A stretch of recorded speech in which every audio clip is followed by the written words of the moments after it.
Hey, Carlsbad. Thanks for joining us on our Carlsbad People, Purpose, and Impact podcast. For the month of July, we're doing something a little bit different. We're actually taking a retroactive look on our top 5 episodes that we've released over these first 2 years of podcasting. Hard to believe it's been 2 years already, but these episodes have been our top producers, so we thought we'd re-release them and share them with you, our audience. And we will be back in August with brand new content, so we hope you enjoy. The Power of Experiences in LEGOLAND California with Kurt Stocks. This is episode 1. Carlsbad, People, Purpose, and Impact, an essential podcast for those who live, work, visit, and play in Carlsbad. Welcome, everybody, to our Carlsbad People, Purpose, and Impact podcast. My name is Brett Schanzenbach. I'm the president and CEO of the Carlsbad Chamber of Commerce, and I'm your host today. I'm very pleased to have with me Kurt Stocks, the president of LEGOLAND California. Good morning, Kurt. Good morning, Brett. Thanks for having me. Absolutely. Thanks for joining us. And, we should probably start with the obvious thing right off the bat. You have this super cool accent, which tells everybody you probably didn't grow up here. No, but where I grew up is not entirely dissimilar to Southern California, and I do sort of feel a little at home here, although it's very much removed from Australia. So I am Australian. I grew up just north of Sydney. Actually, though, before coming to Carlsbad, we were 10 years in Asia. So I've had a bit of a detour from Australia to Southern California. Awesome. Yeah. Wow. So world traveler. And, and during that time of going from Australia to Asia to Carlsbad, somewhere along the line, you got connected to this magical thing we all call Lego and LEGOLAND and through Merlin Entertainment. How did you first get started into this world of Lego? Yeah, it wasn't intentional. It was not necessarily something I went after. I've never had a career that was ever leading me towards leading theme parks and hotels and aquariums and water parks. I started my career in the health and fitness industry. I used to work for a company called Fitness First Health Clubs out of Australia, and at one point they were the biggest privately owned health club across the globe. Sort of a product comparison is something similar to the Equinox product that you have here in the US, but it was actually my first job after studying. And eventually I got an opportunity in the business in Australia to go to Asia, and that's what took me to Asia. And I had 6 or so years in the business in Malaysia. And for whatever reason, we were in the process of almost exiting because our business was selling, and it was a good time for us to potentially exit Asia. We'd been there for 6 years. We only went for 2. And then all of a sudden, this opportunity popped up for Legoland Resort in Malaysia. And I had some people call me from the UK, and it took a lot of discussion. It was my first response was, no, that's not for me. Thanks for the call, and so on. And they persisted, and quite honestly, the more I understood about not only the business but the Merlin Entertainments Group, taking my eldest son, who was only 3 at the time, to the resort in Malaysia, we just had a blast. And I said, I've got to be a part of this. And then and that's how I got into the industry, and that was only sort of 5 years ago now. Wow. Yeah. That's quite a ride. So it was really your 3-year-old that got you into the business, if we're just honest. Well, it was. And I still tell the team locally here in California, never forget how powerful our experiences can be, because it was my experience on that day with the staff in Malaysia, the interactions with my son. I said, I've got to be a part of this. That's awesome. That's funny. So I know I've shared with you before, and I was sharing recently with some of the other staff at Legoland. I have 4 boys, and now all 4 of them, because my youngest is now employed at the park here in Carlsbad, but they've all had a time of working there. But before that, they all had a passion with Lego, with the building blocks and stuff. And so what's funny is because a lot of our friends, they know we have 4 boys and a big family, and so anytime somebody's clearing out their stuff, quote unquote, some big garbage bag or bin full of Legos arrives on our front door, and they're like, hey, we thought you guys could use these. And so we just have this mounting quantity of Lego. It happened again during quarantine. Somebody dropped off a garbage bag full of Lego. But what's interesting, because going back to the eyes of the child, my youngest son, who's a junior in high school, he actually used a lot of his time in quarantine. He developed this whole world out of his own head, out of Lego, and it was actually something that helped him during quarantine, to be honest. So the Lego world is powerful for the young folk. Absolutely. So that's so cool that it was 3-year-old partially that got you there. Yeah, absolutely. Absolutely. So when you started there in Malaysia, what was your first role? Were you the director of the whole park at that time, or? Yeah, so I went in a very similar role, albeit on a very different scale, California versus Malaysia. But I went in there as the general manager or general manager equivalent. So we had a theme park, a water park, and one hotel there. It was a relatively new resort. I think it was at the time it was 4 or 5 years old. But yeah, it was a real eye opener. Not just theme parks, but being in leadership position across a hotel, and I was sort of thrust into a world that I probably didn't really expect.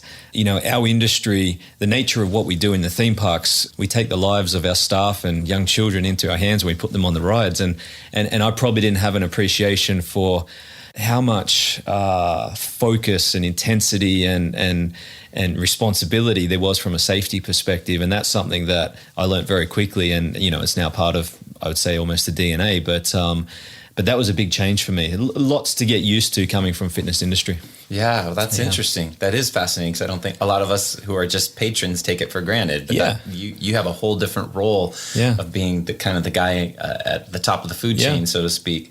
So you started there in Malaysia, and you said that was just 5-6 years ago, and now fast forward, how does this whole opportunity, because we were blessed here, Legoland California opened in 1999, and for most of the time we've had Peter Ronchetti here guiding the ship.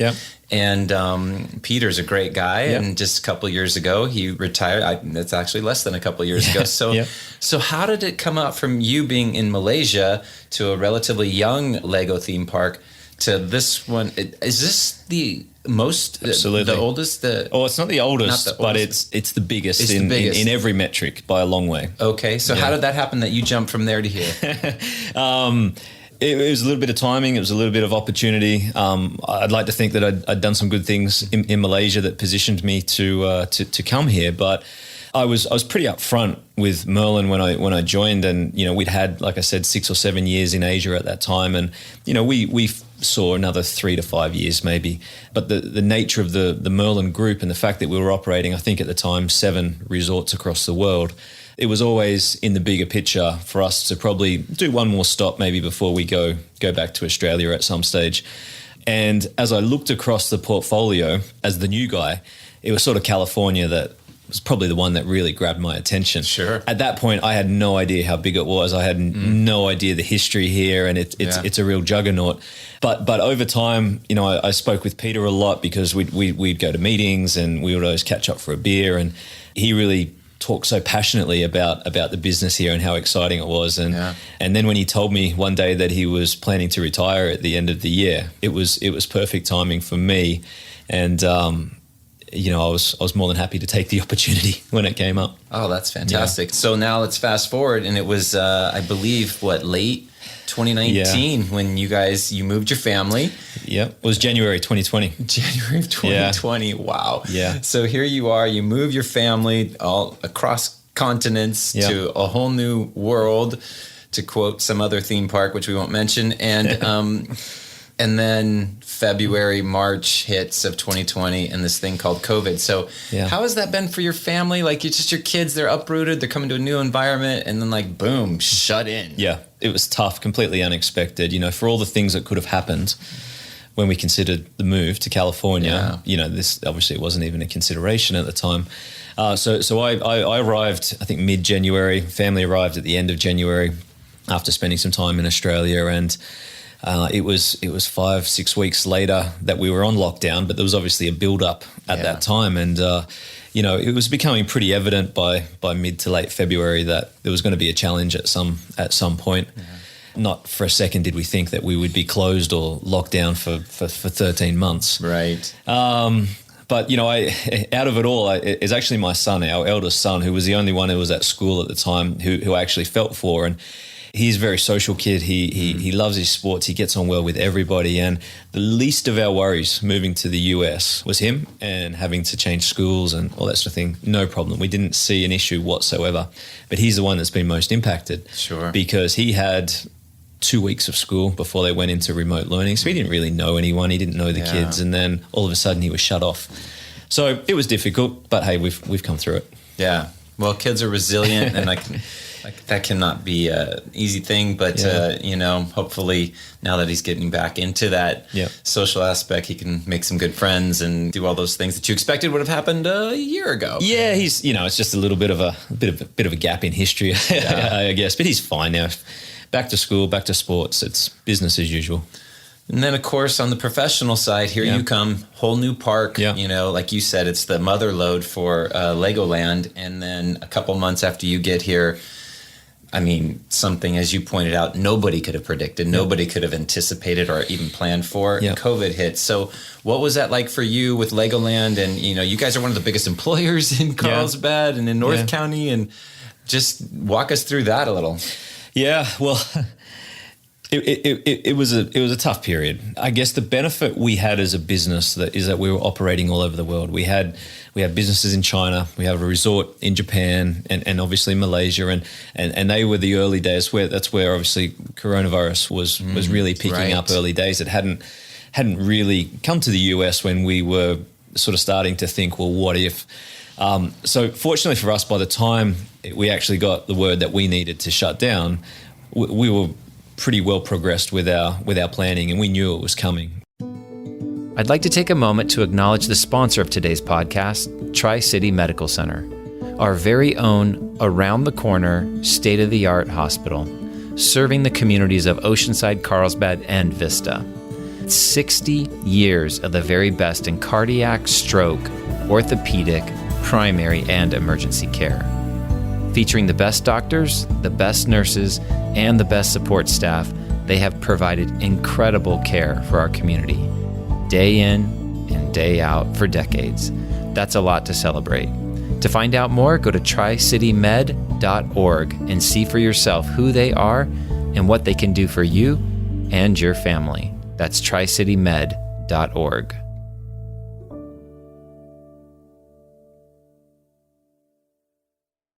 Like, again, not do we expect for so long, but we sort of we were almost ready to go when it came to shut down, but we didn't know what was coming. Yeah. So obviously, there's that whole seasonal staff of your team that comes in from like Memorial Day to Labor Day. That was just gone.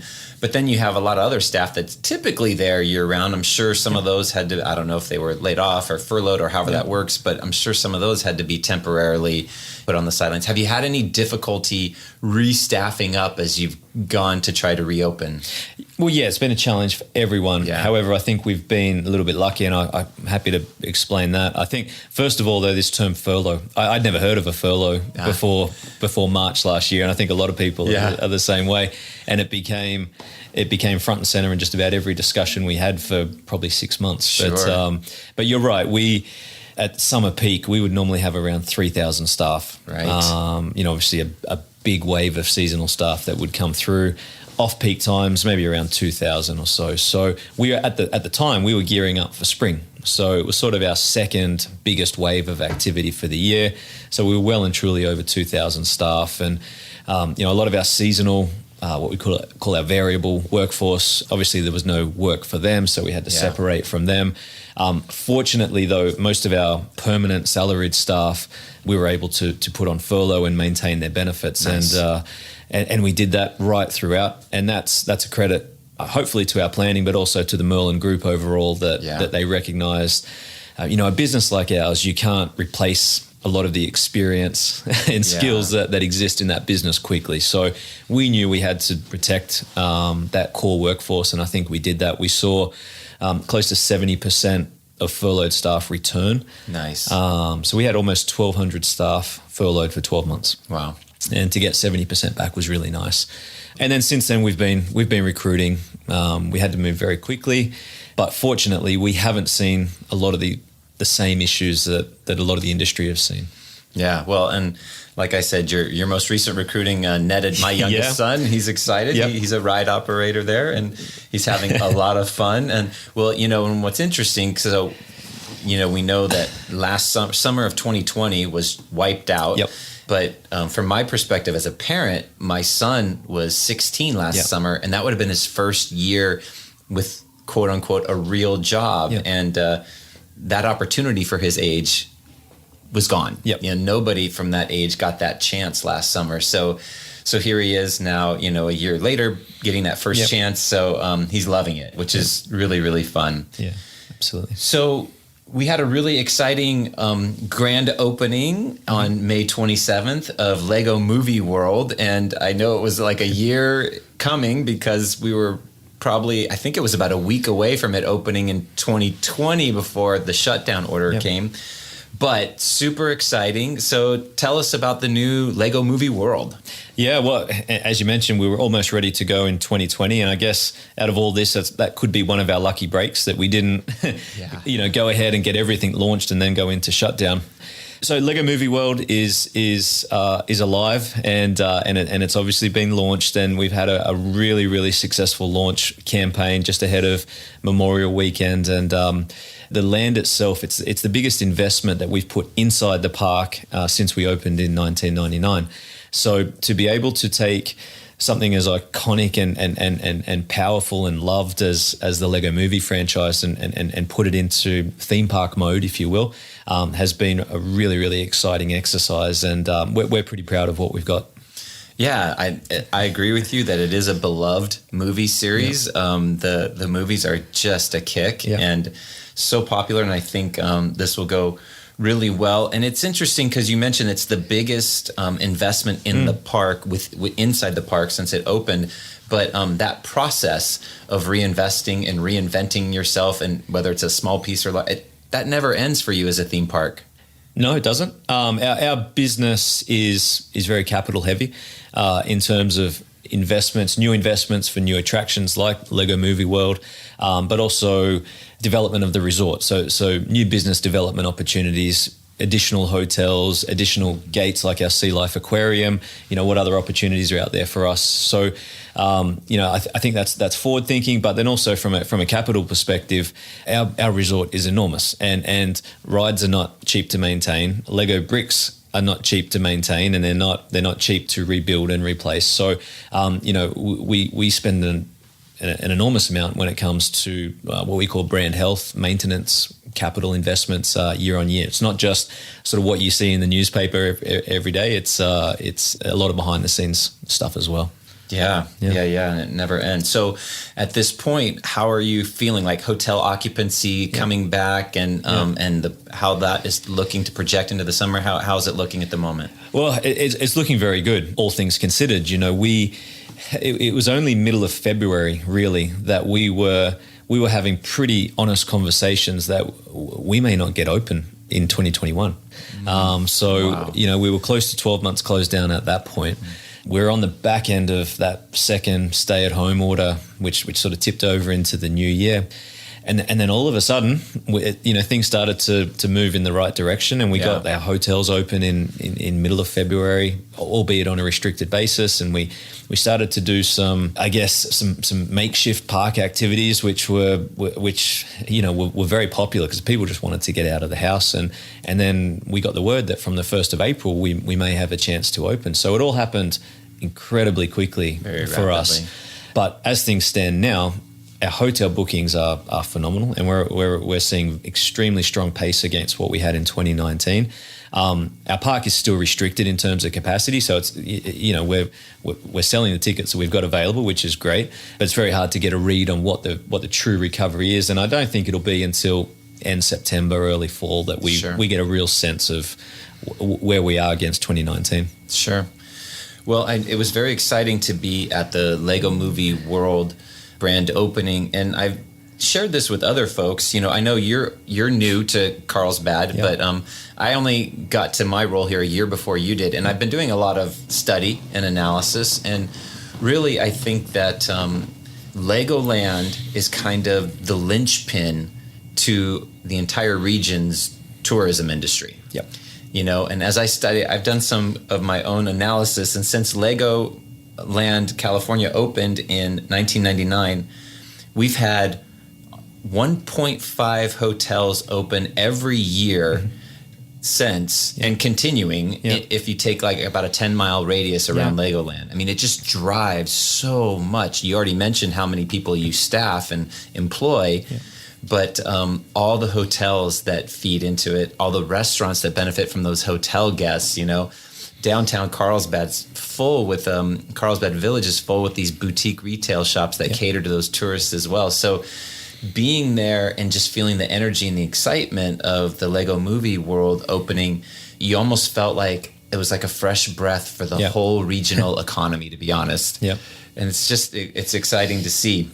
Absolutely. So it's great to feel the optimism again that we all felt. And then, coming full cycle back to a personal question. When I was doing some research, it looked like you had a little bit of a passion for cycling. Did I find that out there? Yeah, I did. That's I do. I still ride. Wow. So when I used to play rugby. Okay. So I grew up playing sports. I played golf and tennis. I played cricket in Australia, but my sport was rugby, and I played at a pretty high level, and I played professionally when I finished school and so on. And for whatever reason, I finished up. I was relatively early when I retired because I'd had some injuries.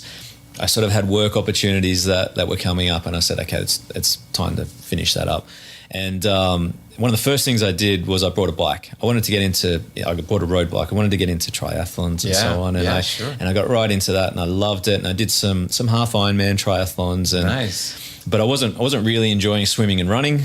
I love riding, and I realized I was doing it all so I could ride my bike. So I said, let's get rid of the swimming and running, and I got into my road cycling. I used to ride a lot of criterium racing and so on. It was good fun. Well, hopefully, I mean, you've come to the right place to continue that hobby. I mean, depending on how much time between family and work you get to do that, when that opportunity arises, this should be a great place to continue that hobby. Absolutely. I've got myself a gravel road bike here, so a gravel bike, jumping down into the trails and all that. It's wonderful. And I'm an early morning guy, so I do most of my exercise before the family wakes up. So I'm out and done before they even open their eyes. So you got that, you find that time, that slice that works for you, so you can do that and keeps you kind of sane, and then you can get to the family responsibilities, work, and all that kind of stress. So that's great. I'm similar. I'm a morning person. Knock that out first, and then the rest of the day kind of just settles in. So that's great.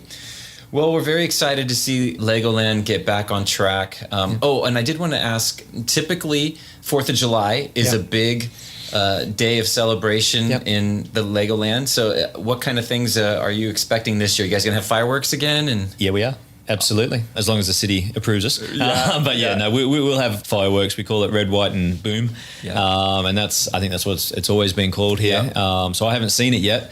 So this will be my first proper July 4th, but absolutely full steam ahead with that. Particularly now the states ease those restrictions, and we'll be unrestricted from 15th of June. So I think one of my sons told me that is the single busiest day in the park, typically, I think, if I remember correctly. Yeah, so 4th of July, absolutely. It's our longest trading day. It's obviously, peak summer, but then it's pretty sustained from the back end of June through to almost September. Sure. Yeah. Well, very exciting to see this come back to life. Really appreciate you taking the time to come and chat with us about all this, and we look forward to all things Lego. Absolutely. Thanks for having me. It's been a pleasure. Thanks, Kurt.